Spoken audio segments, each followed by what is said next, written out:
Hello everyone, কেমন আছো তোমরা সবাই? আশা করি সবাই খুব ভালো আছো। তো মনসা পুজোর আরও একটি ভিডিও নিয়ে আমি চলে এসেছি।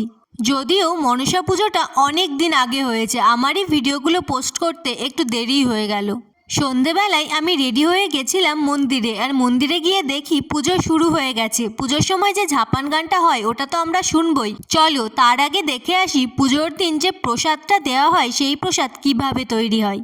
কিছু মানুষের অক্লান্ত পরিশ্রমের ফলই হচ্ছে এইগুলো। শুধুমাত্র প্রসাদ তৈরি তো নয়, পুজোর যোগাযান্তি থেকে শুরু করে সব কিছুই হচ্ছে কিছু মানুষের অক্লান্ত পরিশ্রমের ফল। তোমরা যারা ঝাপান গান কোনোদিন শোনোনি তারা আবার ভাবছো যে ঝাপান গান আবার কি। চলো তোমাদের এবার ঝাপান গানই শোনাবো। ওরে গোয়ালিনী গোয়ালিনী হেন তোরে কই, সুন্দরে গোয়ালিনীর কালো কেন দই। ভারী জোরে পড়েছিলাম ঝোলে পড়েছিল, একজন থেকে আগে সে দুগ্ধ খেয়েছিল। সেই জন্য সকল দুগ্ধ নষ্ট হইয়া যায়, সাজের বেলায় ধনতরি কলন গোদল সার।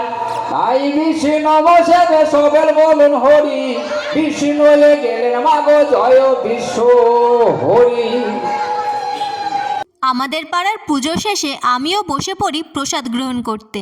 এই বছর আমাদের পাড়া অর্থাৎ স্কুল পাড়ার পুজোটা ৭৮ বছরে পদার্পণ করেছে। ওহো, তোমাদের তো বলতেই ভুলে গেছি যে আমাদের গ্রামে ৩টে পাড়াতে পুজো হয়: নিমতলা পাড়া, স্কুল পাড়া এবং পূর্ব পাড়া।